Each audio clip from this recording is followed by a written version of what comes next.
Nah, lalu bagaimana pembuktiannya kalau dia melakukan either misalnya suap, kemudian tindak pidana berat lainnya. Jangan lupa pemalsuan dokumen itu tindak pidana berat lainnya, itu kan 6 tahun soalnya. Maka prosesnya memang di DPR. Jadi nanti DPR bisa membuat yang namanya panitia angket. Panitia angket itu kemudian yang bekerja, saya bicara tentang hukum tata negaranya kan. Politiknya kan selesai di 8 dewa tadi kan. Ini hukum tata negaranya biar ada pembelajaran publiknya. Dia bentuk hak angket. Nanti proses angket itulah yang kemudian akan menilai. Karena makanya angket itu kan dikatakan sebagai inquiry, penyelidikan. Bukan penyidikan ya, penyidikan pasti yang berwajib. Penyelidikan, jadi dia menyelidiki apakah Gibran sudah tidak mampu secara rohani karena tidak punya kemampuan. Apakah Gibran menerima suap ketika ada modal Ventura 100 miliar masuk. Apakah Gibran misalnya drug misalnya. Apakah Gibran kemudian korupsi dan lain sebagainya. Nah, disitulah yang kemudian akan dilakukan oleh panitia angket tersebut untuk memenuhi klausul of impeachment. Nanti dilaporkan oleh panitia angket. Kalau dia katakan kami selama melakukan penyelidikan, let's say 3 bulan misalnya, kami tidak menemukan indikasi apa-apa, udah case close. Tapi kalau kami firm menemukan 1 klausul of impeachment atau 2 klausul of impeachment yang bisa dibawa ke paripurna DPR, maka berlaku prosedur 2/3 tadi, minimal 2/3 hadir, 2/3 setuju. Datanglah ke MK. MK berdebat di MK nanti. Kita belum tahu mekanisme MK seperti apa. Apakah DPR akan dihadirkan sebagai jaksa? Apakah dihadirkan sebagai pemberi keterangan? Ya, saya kira pemberi keterangan kan kita nggak mengenal Kenneth Starr. Itu jaksa independen yang melakukan penyelidikan terhadap Monica Lewinsky dan Bill Clinton ya kan? Gitu. Nah, nanti dia akan sampaikan keterangan DPR tersebut. Nih. Maka MK kemudian melakukan sebuah proses hukum, apakah dari sisi legal perspektif, dari perspektif hukum ini akan memenuhi atau tidak. Kalau memenuhi selesai klop. Ketika klop begitu ya sudah akselerasi politiknya gampang. Jadi kalau saya misalnya mau reserve sedikit ya. Oke, akselerasi politik tergantung 8 dewa tersebut. Tetapi kalau hakim MK-nya firm sebagai the guardian of the constitution, sebagai hakim konstitusi yang bisa diandalkan, maka kalau anggota DPR ngawur dalam membuat dakwaan, impeachment, menerapkan pasal impeachment ngawur, fatal di MK. Tapi kalau MK-nya sontoloyo, ya sudah. Maka MK pun akan terinfiltrasi, terintervensi untuk mengatakan iya. Karena itu makanya kita butuh MK yang kuat. MK yang tidak gampang diintervensi. MK yang bisa mengatakan tidak walaupun orang-orang politik mengatakan iya padahal itu tidak benar.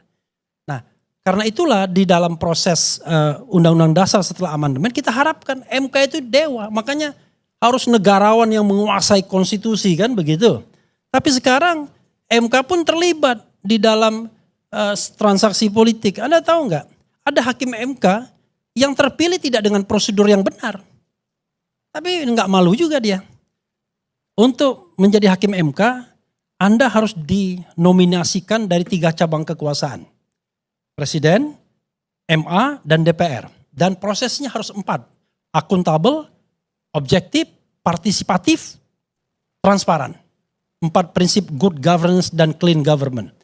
Tapi ini orang, dia bawa surat ke DPR untuk mengatakan, mengkonfirmasi setelah adanya putusan MK dan setelah adanya perpanjangan masa jabatan hakim MK, automatically karena adanya perubahan undang-undang. Kami ini statusnya bagaimana? Mau tanya ke DPR. Tiba-tiba dia bilang, kamu mau nggak jadi hakim konstitusi? Mau, dia bilang. Udah, hakim konstitusi yang Ono yang temannya dia diberhentiin, diganti yang ini. Coba bayangkan. Bagaimana jiwa menjadi negarawannya? Malu kalau saya begitu. Kok kan harusnya bilang, Pak, untuk menjadi hakim konstitusi itu harus ada fit and proper testnya. Harus partisipatif, harus transparan, akuntabel dan objektif. Sehingga terpilih seorang negarawan yang menguasai konstitusi. Ini enggak, gelap-gelapan, pasal gelap. Anda bisa tanya tuh. Anggota DPR-nya saya tahu, nanti kita setelah ini ya, saya bilang, Lalu hakim konstitusi tahu. Nah, karena itu bahaya negara ini kalau seandainya MK-nya tidak lagi sebagai the guardian of the constitutions. Begitu ya. Tadi saya mencatat mengenai apa lagi ya? Bang Karni, saya ada mencatat 1-2 hal ya.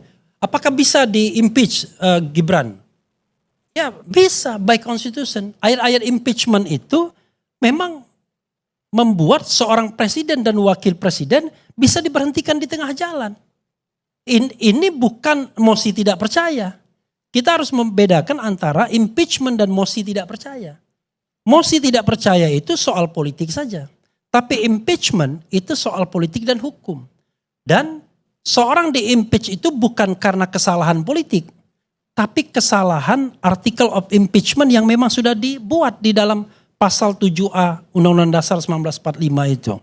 Jadi no doubt perkara kemudian sepi ya itu soal lain. Cuma kalau saya mau menunjukkan lagi-lagi ini saya, polling saya yang pasti tidak disukai Kodari. Jadi saya bikin polling, sudah 7 hari yang lalu saya bikin polling ya. Apakah Anda setuju dengan usulan Forum Purnawirawan TNI agar Gibran Raka Buming Raka dimakzulkan, dalam kurung diberhentikan. Jadi bahasa konstitusinya itu diberhentikan. Sebagai wakil presiden, tanda tanya. Lalu saya kasih 2 pilihan saja biar tidak abu-abu. Setuju, tidak setuju. Saya tidak ngasih pilihan setuju, sangat tidak setuju, kurang setuju, cukup setuju, enggak. Biasa kan yang namanya survei gitu. Sehingga yang Anda pahamin coba tingkat approval rating sampai 80% karena kata-kata cukup dan lain sebagainya dimasukkan. Padahal yang terakhir saya baca cuma 59% saja sesungguhnya approval ratingnya. Kalau kita baca secara jelas gitu ya. Nah dari 147.000 votes itu yang mengatakan setuju itu unfortunately 94%. Yang tidak setuju 6%.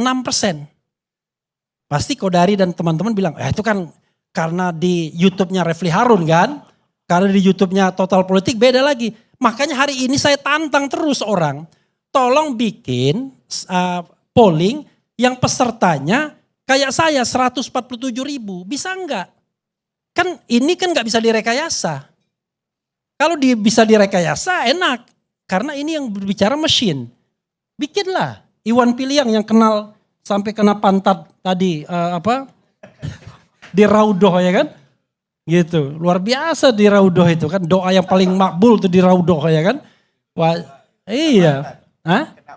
Kena pantat lagi. Nah, coba bikin juga. Kan tadi mengatakan tuh sepi tuh yang begini-beginian.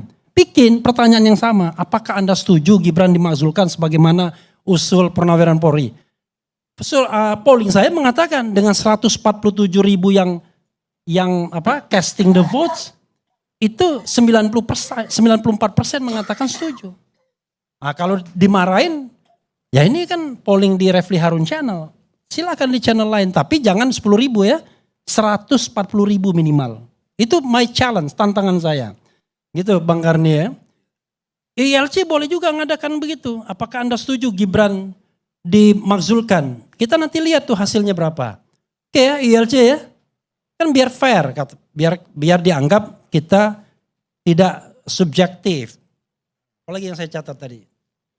Saya senang di sini karena tidak dibatasi ngomongnya. Kalau yang lain baru kita mau panas sedikit, langsung berhenti langsung kan. Nah di sini soal dipotong itu soal lain ya. Kemudian Richard Nixon ya kan.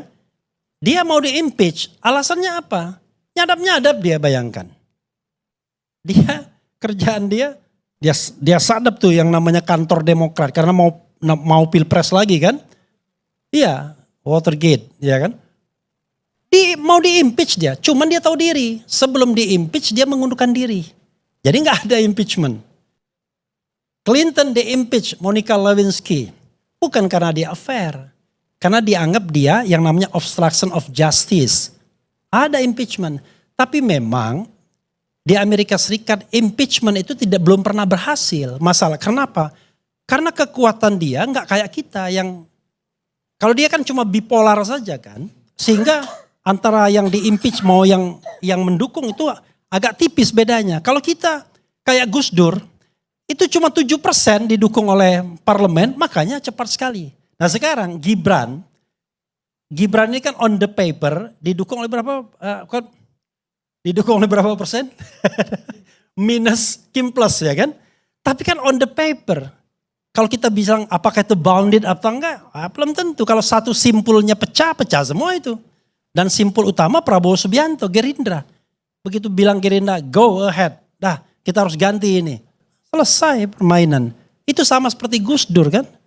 Didukung tapi begitu pecah koalisinya, maka tinggal Effendi Hoyer. Ya, tuntutan pemakzulan Wakil Presiden Republik Indonesia yang menggelegar dan surat tuntutan pemakzulan itu sudah sampai ke DPR dan mungkin akan diproses dan akan dilakukan rapat pimpinan kalau banyak yang menyetujui, ya, kalau sudah memenuhi ataupun dianggap penting, ya. Tadi banyak disampaikan oleh Bung Refli Harun, ya, pakar hukum tata negara sekaligus juga pegiat media sosial. Beliau ini banyak juga konten-konten di YouTube-nya saya sering dengarkan, ya. Dan tentu tadi penyampaian beliau soal pemakzulan Gibran, ya, tuntutan ini tentu ya tidak main-main lah, ya, petisi yang sangat serius dan harus benar-benar ditanggapi. Tadi disampaikan panjang lebar dan sebetulnya saya juga sudah banyak saya bahas di video-video saya sebelumnya. Teman-teman nanti boleh silakan dicek, silakan ditonton saja. Tapi di sini saya ingin mengulas bagaimana pendapat dari teman-teman kita di komentar pada video ini, ya. Gak bakalan bisa dimakzulkan itu dia. Udah ikhlasin aja lah. Lagian juga tinggal 4,5 tahun lagi bubar kok. 4,5 tahun lagi bukan waktu yang dekat, kawan, ya. Jadi maksudnya mungkin ya biarkan aja, atau juga nanti bakal turun dengan sendirinya gitu mungkin, ya.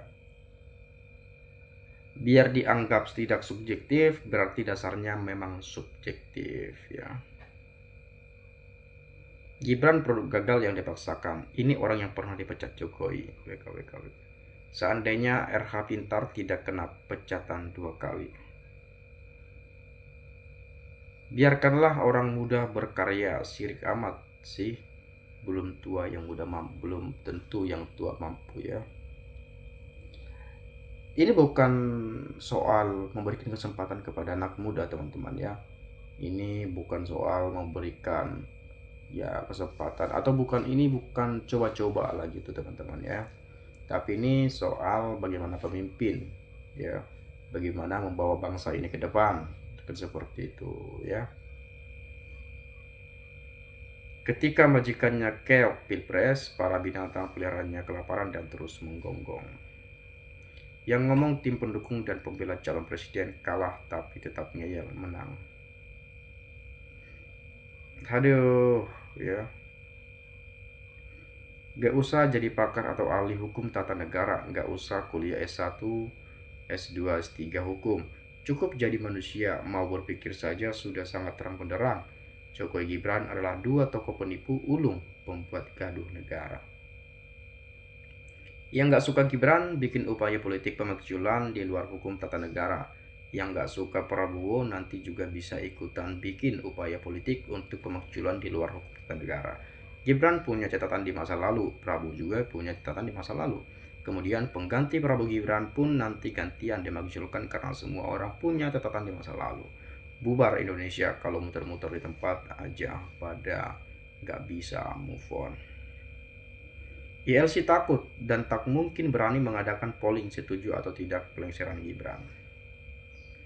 DPR atau MPR, ya, sudah bukan perwakilan rakyat, Bung Refli, tetapi perwakilan partai, bahkan preman sudah tak dapat diandalkan. Pengen sekali lihat Gibran atau Jokowi hadir di ILC terus berdebat dengan para ahli. Kalau rakyat bersatu tidak ada yang tidak mungkin. Soeharto saja presiden 32 tahun bisa diturunkan. Nah itu juga yang sering saya sampaikan, bahwa udah banyak contoh. Bung Karno saja dimakzulkan. Bung Karno loh, ya. yang membacakan proklamasi Indonesia, pendiri bangsa misalnya, presiden pertama di Indonesia, ya, Pak Harto yang 32 tahun menjabat tetapi bisa turun di tengah jalan. B.J. Habibie laporan pertanggungjawabannya tidak diterima oleh MPR. Pak Gus Dur turun. Ya, kalau berbicara soal legalitas, ya semua legalitasnya pasti legalitas. Ya. Tapi mungkin ini soal bagaimana kita melihat ya keadaan di mana mungkin ya ini ada masalah, ini ada sesuatu hal yang begini begono dan lain sebagainya, atau secara legitimasinya begini dan lain seterusnya kan mungkin itu yang dipandang ya. Jadi saya rasa kalaupun jadi bukan pembenci, tapi kalau misalnya kita seorang pendukung, jangan terlalu fanatik juga kan begitu. Dan kemudian kalau kita pengkritik atau apa, jangan mungkin kecewa dan lain sebagainya, ya jangan berlarut juga. Tapi harus fair juga kita di sini mengatakan bahwa banyak memang yang mengatakan Gibran itu belum layak menjadi wakil presiden, belum cocok juga. Ya makanya ya ini pro dan kontra juga. Banyak mengatakan gak cocok dan gak layak, harus dimakzulkan, tetapi tidak semua mengatakan hal yang sama ya. Kemudian gagal memakzulkan Jokowi, ganti makzulkan Gibran. Sakit hati kok tidak sembuh-sembuh, stres kalau pilpres, kalau mau bertarung politik lagi ya tunggu di tahun 2029. Tuhan itu memang maha segalanya, ditunjukkan pada masyarakat Indonesia kasus ijazah palsu seorang presiden untuk mengingatkan dampak buruk bagi ketidakpatuhan pada hukum yang berlaku. Korupsi, kolusi, dan nepotisme dampaknya sangat merusak. Ya, banyak sekali komentar-komentar kawan-kawan kita di sini nih, ya. Mungkin teman-teman kalau punya pendapat lain juga silakan sampaikan. Itu saja mungkin. Saya minta maaf kalau ada penyampaian yang salah dan kata-kata yang tidak menyenangkan. Salam dan sampai jumpa. Terima kasih.